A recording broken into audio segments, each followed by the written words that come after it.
The Scripps Howard Foundation, in association with the Scripps College of Communication at Ohio University, is proud to honor excellence in investigative reporting with the Ursula and Gilbert Farfel Prize. The winner, Spencer S. Shue from the Washington Post for Forensic Science. For years, Justice Department officials knew there were flaws in the forensics behind a long series of criminal cases they prosecuted. They even appointed a task force to study the problems. What they didn't do was tell defendants in the 20,000-plus decades-old cases that they were prosecuted using flawed data. That became the work of Washington Post reporter Spencer S. Shue. Acting on a tip from a U.S. District Court judge, Shue tracked down the speech a task force member had given years earlier that called for a national overhaul of the system. Next, he looked into the case files of several FBI laboratory examiners whose work the task force had called into question. He cross-referenced those documents with public records to build a database of cases. Then he called scores of lawyers and convicts to determine whether they had ever been told of the task force or its findings. His investigation discovered that though the task force had promised openness, its work was cloaked in secrecy. As a result, defendants nationwide are in prison or on parole for crimes that might merit exoneration, a retrial, or a retesting of evidence. Congress, the courts, and the FBI have responded to Shue's series in what has become the largest federal post-conviction inquiry ever undertaken in the United States. Already, judges have declared 2 convicted men innocent, and hundreds, if not thousands, of defendants will get another chance at justice.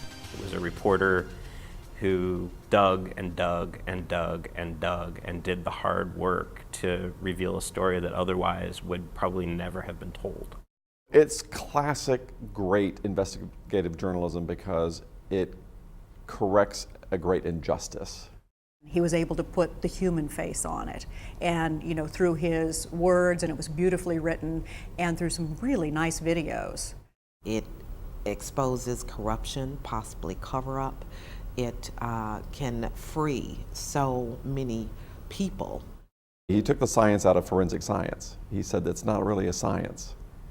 It was flawed science. And now, presenting the Ursula and Gilbert Farfel Prize for Investigative Reporting and $15,000 is Roderick McDavis, president of Ohio University, home of the Scripps College of Communication. Accepting is Spencer S. Shue of the Washington Post. Thank you very much to President McDavis, the judges, and the Scripps Howard Foundation, our Scripps Company hosts tonight, this wonderful night, and the Farfel family for this great honor. And congratulations to all the winners and finalists tonight. If it were up to me, I would dedicate this award to all those people who fought to strengthen the scientific integrity of forensic science in the United States, especially those in law enforcement, no matter what the personal or professional toll or how long it might take. At a time when some say the system cannot reform itself, I hope our stories showed that the commitment to right wrongs wherever they appear helps redeem the promise of our justice system, not only for innocent defendants, but for crime victims, judges, lawyers, and all of us in the public.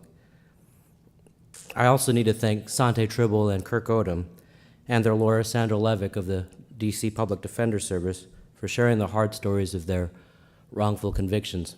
After a combined 50 years in prison for crimes they did not commit, Mr. Tribble and Mr. Odom's strength, humility, and dignity demanded justice. I'm just sorry it took so long.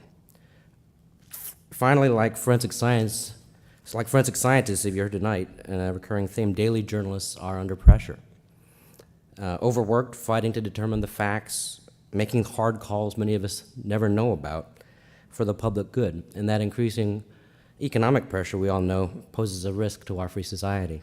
I'd like to especially thank my colleagues at the Washington Post and our tremendous editors, including Kevin Merida, our managing editor, who is here tonight, the Graham family, and the many people that make our work possible. And in closing, I'd like to share a word from our reader. In a letter to the editor after our stories appeared, he said, "I was reminded of the importance of investigative journalism, inspectors general, public defenders, public interest groups, and the Freedom of Information Act. Without the supporting roles of each, we might not be educated and enlightened to the degree we now are about law enforcement's curious treatment of forensic evidence in cases where lives can hang in the balance."